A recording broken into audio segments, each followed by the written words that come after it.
Y seguimos caminando en nuestro recorrido por la palabra de Dios y continuamos con un gran profeta del Antiguo Testamento. Pudiéramos decir que el pupilo, el discípulo del profeta de profetas, que fue Elías, aquel que se apareciera a Cristo o que acompañara a Cristo junto a Moisés en el Tabor, el día de la transfiguración.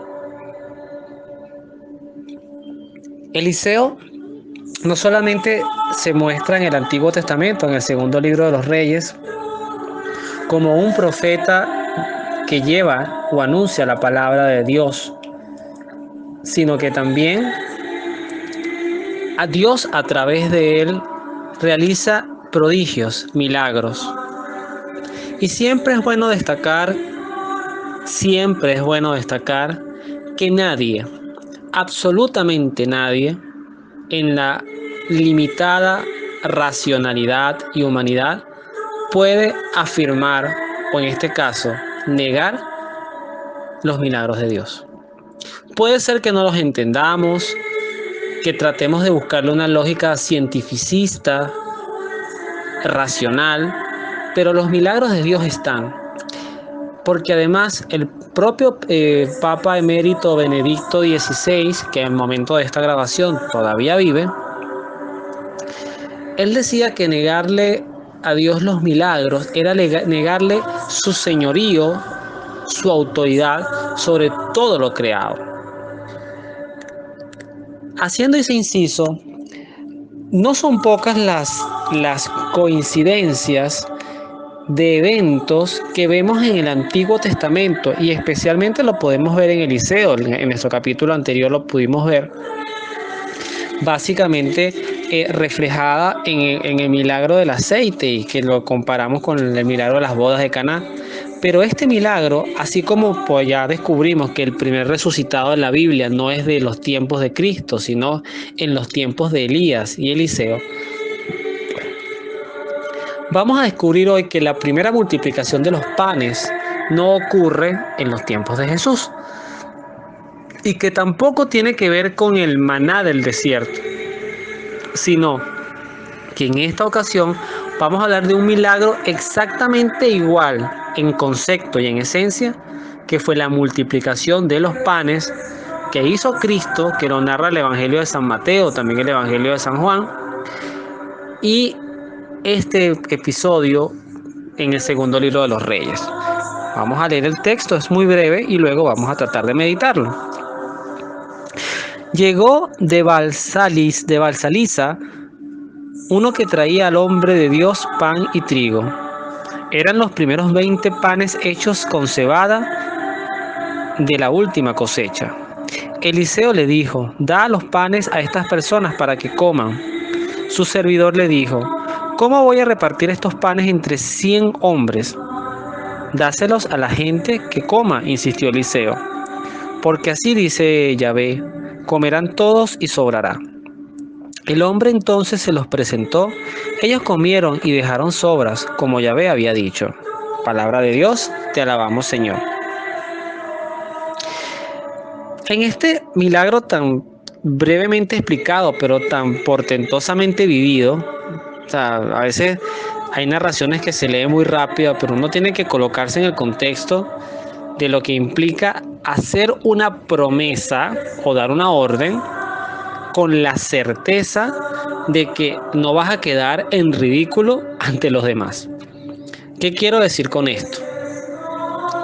Nosotros los cristianos, y esa es la línea que no es tan delgada, es una línea muy gruesa, entre los que viven la fe de verdad, pero con un nivel de entrega absoluta, de confianza absoluta en Dios. Esa es la gran diferencia a lo que nosotros, y me incluyo por supuesto, no tenemos ese nivel de fe. Uno va a rezar por un enfermo y uno dice, bueno, si Dios lo permite, si Dios quiere, pero a veces si Dios lo permite, si Dios quiere, va como con un poquito de duda, ¿no? O sea, como que bueno, como yo nunca he visto un milagro, por ahí viene la afirmación, como yo nunca he visto un milagro y en mi vida tampoco ha ocurrido, entonces mira, si Dios quiere que te sane, yo voy a rezar por ti, pero Eliseo, las características de los profetas del Antiguo Testamento, y es una característica muy común, es que ellos hablan y cuando hablan es como que Dios estuviera hablando literalmente a través de ellos. O sea, y esa es quizás el término poseído siempre se asocia hacia el demonio, pero eso es lo que significa estar poseídos de Dios o sumergidos en su providencia, en su gracia, en su amor, en su poder, porque además siempre es bueno recordar la promesa que hacía Jesús de que en mi nombre harán cosas mayores a las que yo hice. O sea, eso no es poca cosa, esa promesa está allí, está vigente. A mí me llama la atención de estos breves versículos del 42 al 44, es como el profeta Eliseo, que obviamente debió tener hambre, dice el texto que le llevaron unos panes a él de trigo. Era para él, o sea, no para que los repartiera a la gente. Yo les puedo decir, yo he aprendido, uno siempre tiene que destacar las cosas hermosas que uno aprende de los seres que le rodean. Y yo, por ejemplo, una de las cosas que he aprendido a vivir en mi matrimonio, sobre todo, no porque en mi casa no pasara, pero es que generalmente en las casas, cuando uno es hijo, uno de repente esas cosas pasan y uno no se da cuenta porque los padres siempre buscan primero saciar las necesidades de los hijos. Pero cuando uno es padre, primero esposo y luego padre, ya uno sí se hace actor y protagonista de estas acciones de generosidad.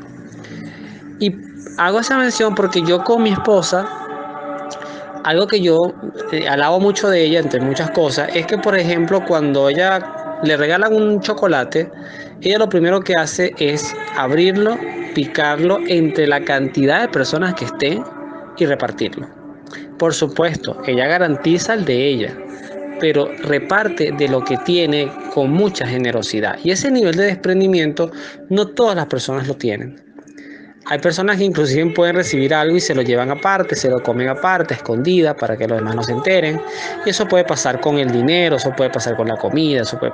Eliseo no se enfoca en atender a quien tiene además la enorme generosidad de ir a escucharlo. Y eso es un punto también importante a destacar, porque el tiempo de las personas vale mucho.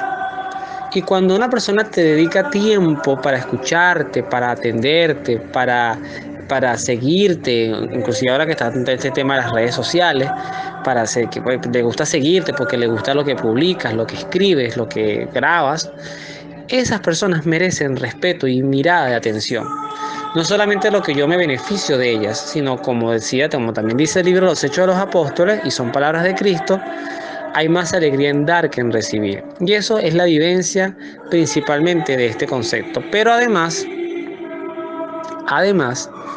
el punto importantísimo que hay a destacar es la paridad o la similitud de este milagro con el que vamos a narrar. Porque además Eliseo se consigue con la duda de la persona que lleva los panes. Bueno, pero ¿cómo les voy a dar yo de comer a toda esta gente? O sea, si son 100 y te trajes son 20 panes. Pero entonces viene la confianza. Dales de comer. Porque Dios dice que todo el mundo quedará saciado y hasta sobrará. Y así pasó. Vamos ahora, muchos siglos después, a los tiempos de Jesús. Por eso es que Jesús es la palabra viva. Y eso no lo podemos olvidar porque también el prólogo o la introducción del Evangelio del evangelista San Juan, cuando él dice: en el principio era la palabra estaba con Dios y la palabra era Dios, es porque Cristo es la palabra viva. Y al ser la palabra viva quiere decir que Él trae de lo antiguo y lo revive, lo perfecciona, lo hace vigente al Nuevo Testamento de nuestros tiempos. El evento es muy parecido. Jesús se aleja en una barca de un lugar de donde estaba y fue a un lugar despoblado, pero la gente supo dónde estaba y enseguida lo siguieron a la tierra desde sus pueblos. Al desembarcar Jesús, al encontrarse con el gran gentío, sintió compasión de ellos y sanó a sus enfermos. El primer gesto de Cristo. La compasión va de la mano del reconocimiento de tu necesidad. Puede ser una necesidad física, espiritual,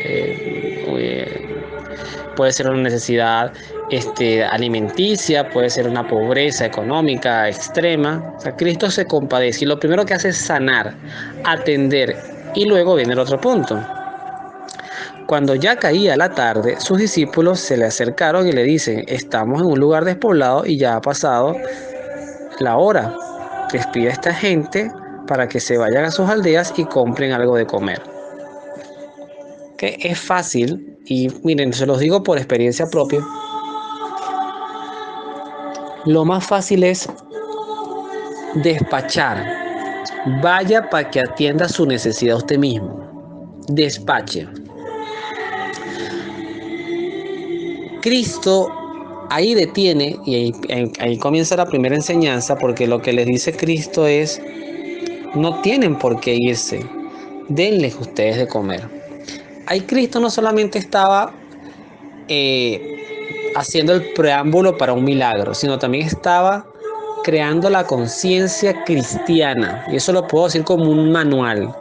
La conciencia cristiana es lo mismo que Eliseo: detectar la necesidad y ponerme al servicio de ella para sanarla, para cubrirla, y ver primero, antes de despachar, qué puedo hacer por ti, qué está a mi alcance, dentro de los caminos, por supuesto, correctos, honestos, sin malversación de fondos, sin corrupción, sin atropello de autoridad, sin abuso de poder, respetando también en cierta forma la equidad, los principios de equidad y el trato todos por igual, que son por lo menos a nivel de gestiones administrativas o por gestión pública, siempre el respeto al ser humano, no porque conozco a alguien que está por encima de ti, o porque yo tengo la ventaja de conocer a alguien que tiene más poder para lo que quiero hacer, entonces yo me salto una cola, me salto un trámite, ¿no? Entonces Cristo ahí eso lo precisa, ¿no?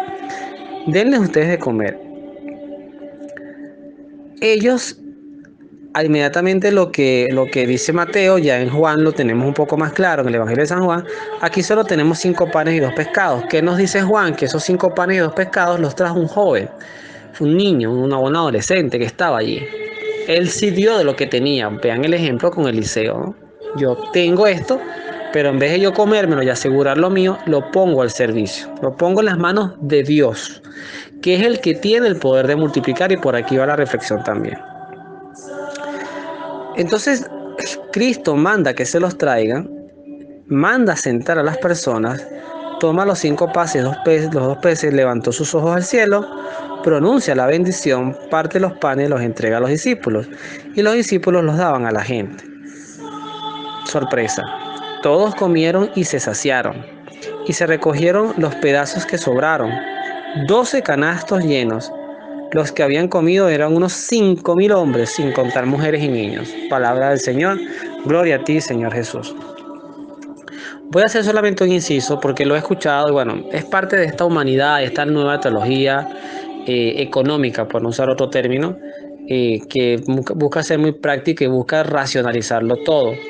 Yo una vez escuchaba en una homilía a un sacerdote que decía que el milagro de la multiplicación de los panes no fue que Cristo multiplicó los panes, sino que activó la generosidad de las personas, y por eso todo el mundo, a razón de que activó su generosidad, pues todo el mundo compartió lo que tenía. Eso no es lo que dice el texto.